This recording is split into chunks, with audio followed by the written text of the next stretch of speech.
out and brought the egg to that world and loaded the surviving human beings and brought them to our world here. We say that Wowane gave us the power of kingship. He brought it out of the sky. And if you notice, in many parts of Africa, ancient kings used to wear a wooden helmet with golden horns.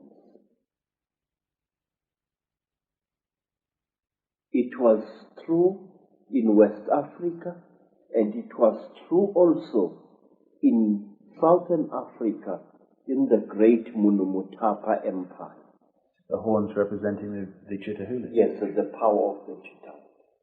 Because to a Chitahuli, horns are not just for goring other Chitahuli as oxen gore each other. No, horns are a symbol of status, and through its horns, a Chitahuli is able to communicate with human beings far across the face of the earth.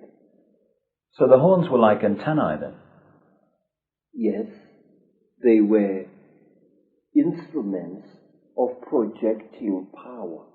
In fact, it is said by storytellers that King Samahongo punishes those Chitahuli who show mercy to human beings by pointing at them so that both their horns fall off their heads. And the Chitahuri is therefore unable to direct human affairs through his or her horns. It's also interesting that the descriptions of the Chitahuli, with the horns and sometimes the tail and stuff, is very, very close to how Christians and those sort of stories have depicted the devil. Yes, sir. And one thing that interests me is this, that depictions of the devil have subtly changed over the centuries. But there is a difference now. First, originally, the devil was depicted as a hook-nosed creature, like a caricature of a North African Moor.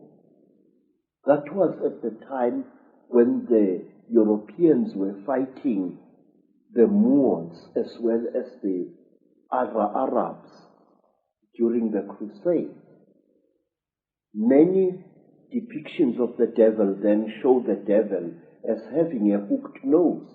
And then later, somewhere in the 19th century AD, the devil was depicted as an African with a snub nose, thick lips, and very dark skin.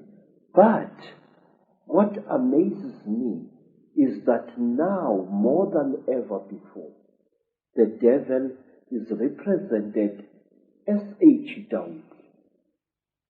What concerns me is this, that these alien creatures are now about to reveal themselves, and they are making us aware of how they look like. If you look, for example, at bioscope films which were made in the 1950s, the 30s, and so on, depictions of space aliens of that time are ridiculous, very laughable, but not anymore. Today, we are having films that depict the grey aliens exactly as they really are, and the Chitahuli exactly as they really are. My question is why? Are we being prepared for a major event? And let me share this with you.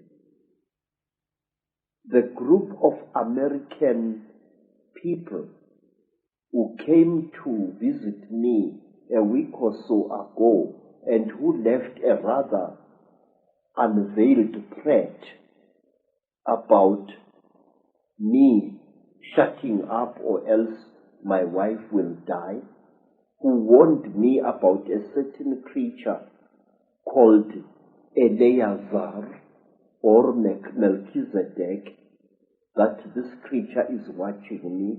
These people said this, that on Lake Titicaca there is a hidden beam of light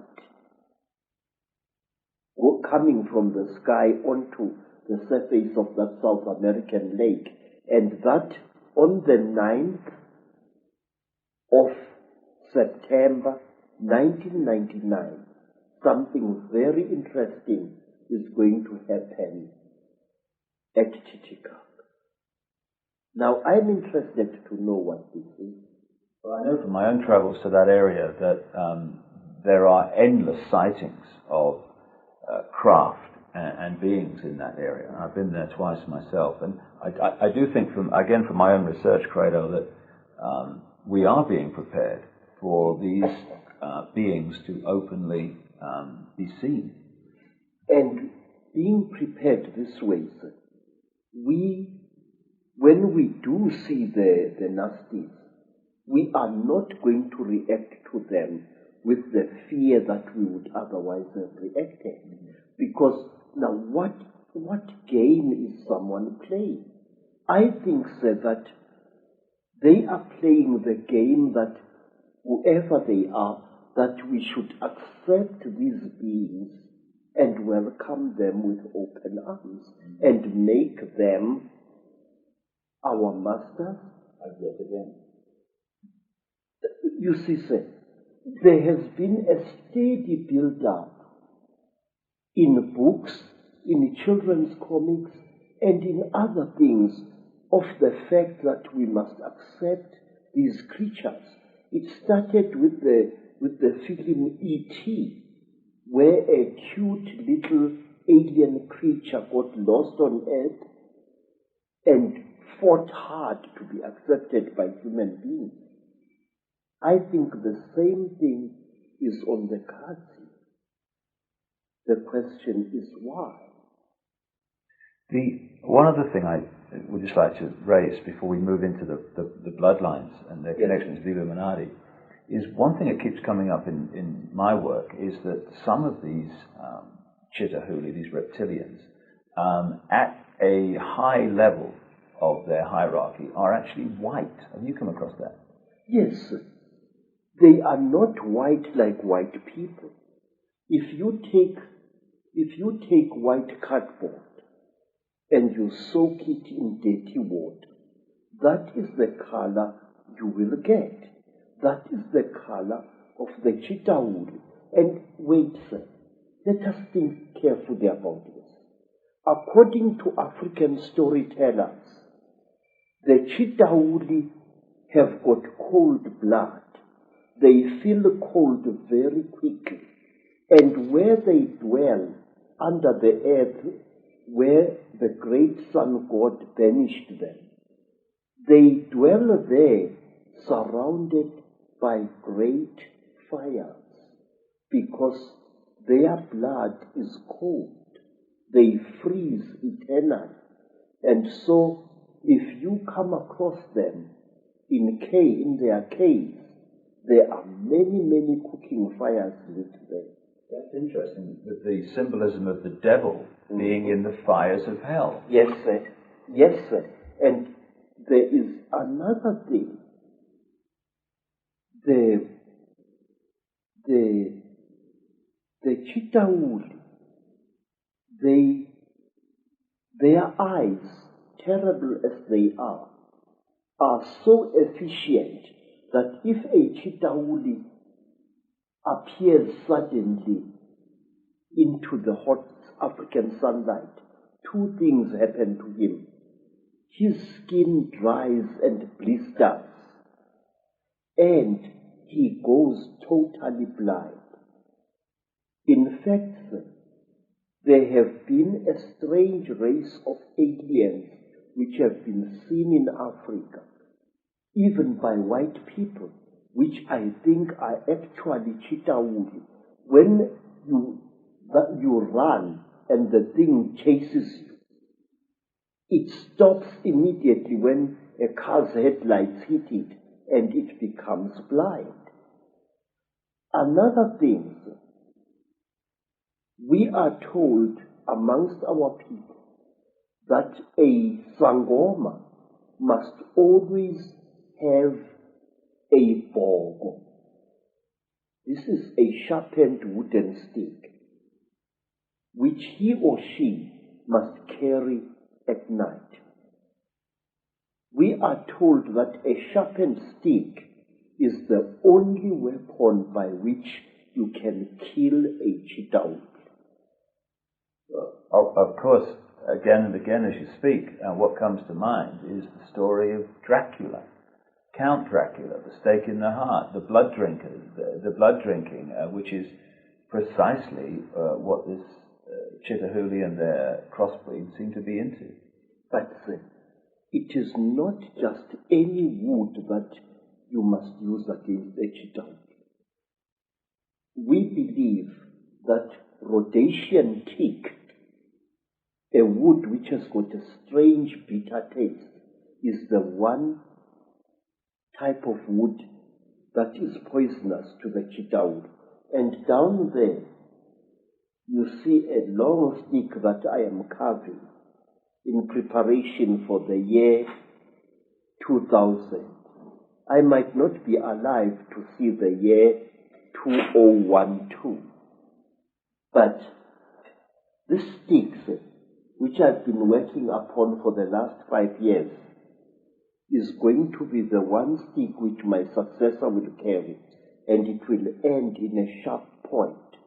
This wood, Rhodesian teak, is the wood that we say can actually kill a chitauri.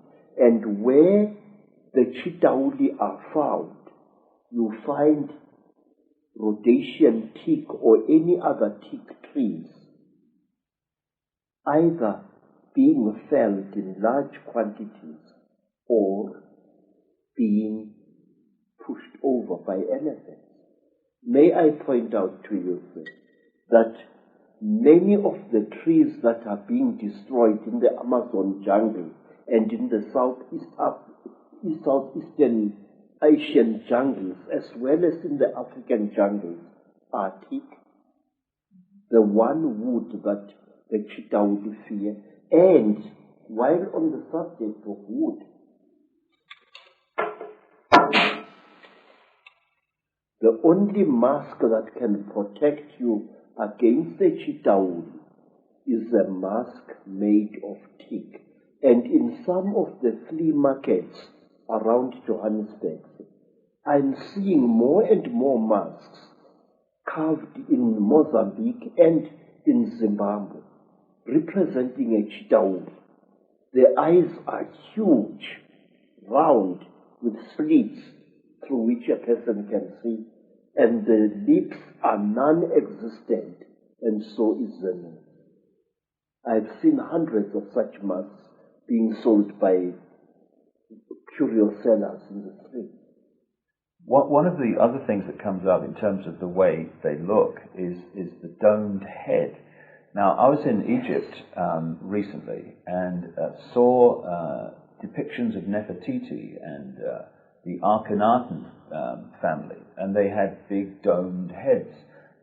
Is this a connection? Yes, sir. You see, we human beings tend to imitate those creatures that we call gods. It's going on even now.